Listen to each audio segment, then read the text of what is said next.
If you're waiting for motivation to strike, you'll be waiting forever. I've shifted to the 1% theory, which means taking tiny little changes that affect you in a big way long term. Welcome back to, seriously, the Claudia Project, where we walk and talk, and every day we discuss a different topic while I walk through my neighborhood. Because, again, 1% each day.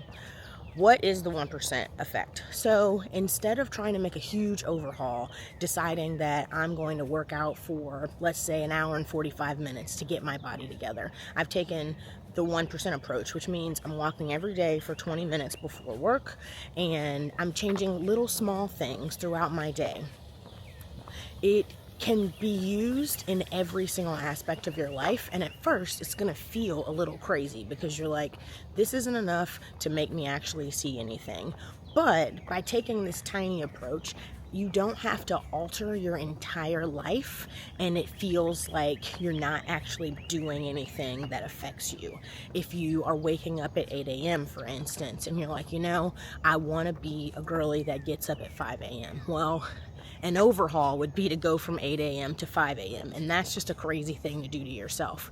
I mean, go for it if you can, but it's probably not sustainable, and it's probably something that's going to really affect how you feel throughout the day, which is what we don't want.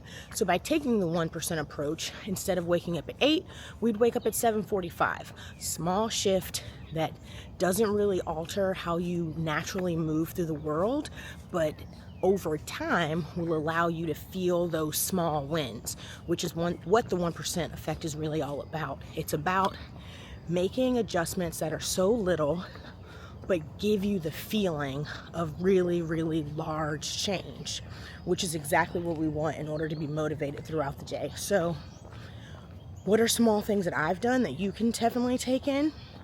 I wasn't drinking coffee before. I know, very odd. I was a tea girl. But I really like the way that coffee tastes, and honestly, the caffeine is helpful when I'm doing all of these things. Well, when I started drinking coffee, I tried to get back into it full force and 3 cups a day, and that's crazy. And also probably not that healthy, but I'm not a doctor, so talk to a professional about that piece. So I shifted to caffeine tea for a little bit, and then from there, I added 1 cup of coffee a day, which I have before noon, typically. Sorry, my hands are getting a little tired. And I don't know if this is a great example of why the 1% rule, but now that cup of coffee helps me get my day started. I like the ritual of doing it when I get in the office. It sets the tone for my day and lets me know that I'm focused in. So once I have my cup of coffee, I know I'm immediately getting to work. There is no additional kind of moving around in my office, and that's something that I enjoy doing. But other examples of the way that I'm using 1%, and you can also use it, is like I mentioned, the alarm clock theory. What I'm doing with walking, instead of, I had a really hard time getting back in the gym, but I can make myself do this walk. It's only 20 to 30 minutes. It's something that I enjoy doing. I get to talk to you guys, and that's really amazing. Making the 1% change will help you long term. One, not only set realistic goals, but also keep realistic goals, because you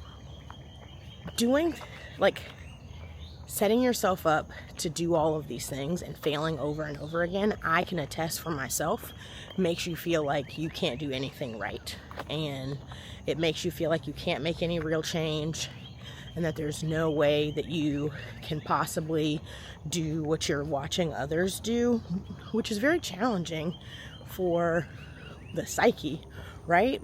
You just feel, and I won't speak for you, I only speak for me, girl, but you feel sort of like a failure all the time, and that doesn't allow you to grow. It doesn't allow you to get better at your job, and that's definitely not a way you want to live.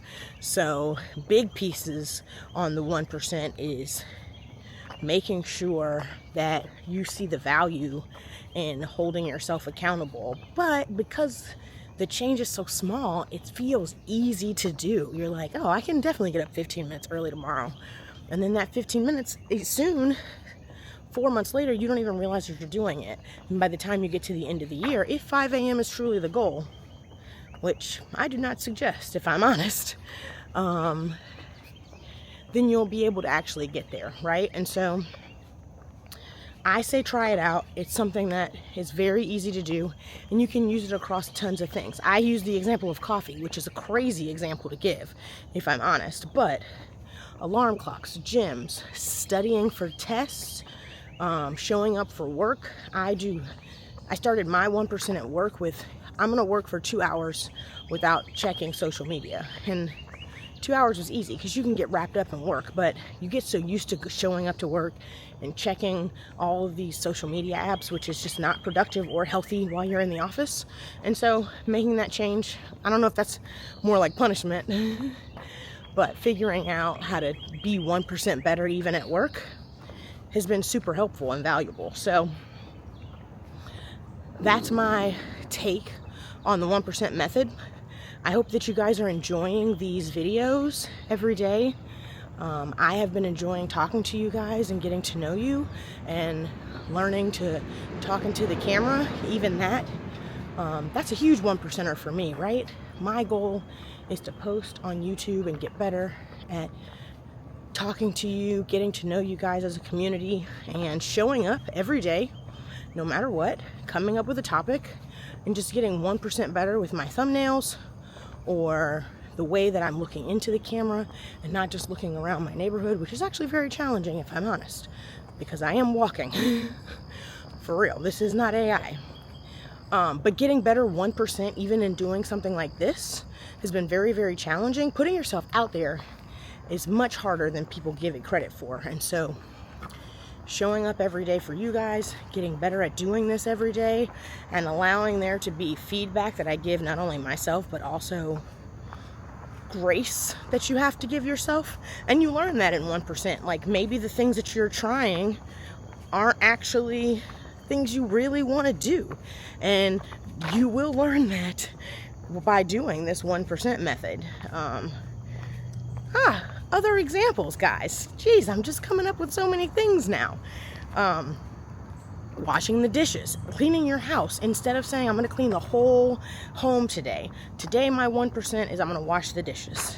Tomorrow, my 1% is the bathrooms. And every day, you're like, I can force myself. And sometimes it's going to be that, because again, motivation is not something that naturally just comes to most people. It's like you're just waiting in a cloud for this thing to show up that never actually was going to be there. And people do not give enough credit to that. I know I certainly did not. I thought that people were motivated, that it came from deep inside, and that I was a lazy bum. And if you know me, you know that lazy is not really at the center of who I am, if I'm honest. But I just thought that it was something that you had naturally, and that I just had to wait for this motivation to take over me, and then I would be able to take on the world and conquer everything.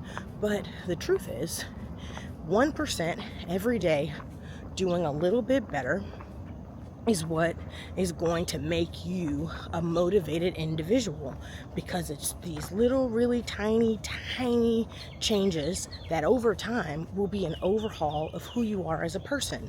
And that is what is most important. It's about the journey, the full journey, right? Not just a little slither of the day. Just because I didn't work out yesterday doesn't mean I'm a terrible person. But I did get my walk in. So no matter what, I won, right? So at the end of the day, you feel great and you feel accomplished. And that is what everything is about. It's about changing your mindset and really allowing yourself to dig in over time, so that 6 months from now you can say, wow, Claudia, I used to be X, Y, and Z person, but in 6 months, look at all of the change that I've made. Look at how much I have been able to do. And at first, you're not going to feel anything. I'm telling you right now, at first, you're not going to feel much.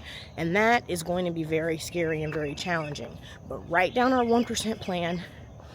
Dedicate yourself to really making those tiny improvements, and then keep adjusting them. And then let's touch base in 6 months and see where you are, because I think that you can do it. I know you can. I'm here with you. Let's leave comments below. Let me know what your 1% plan is. Again, thank you so much for tuning in. Sorry that we got warmed up near the end. Had to, we're just podcasting together. Let me know your thoughts. We're trying out the name Seriously, the Claudia Project, which I think is fun, and gives it a little oomph. Plus, walk and talk, you've heard it before. It doesn't make you feel special. And I want you to feel special because you're here with me, and that's really exciting. Happy Thursday, wherever you are. Thank you for listening in. Be sure to subscribe, comment, and like. Jakira, always lovely to see you in the comments. We are going bowling, so if you guys want to bowl with me and Jakira, we will be there at some point in the next couple of weeks. Have a wonderful day. Talk soon. Toodaloo.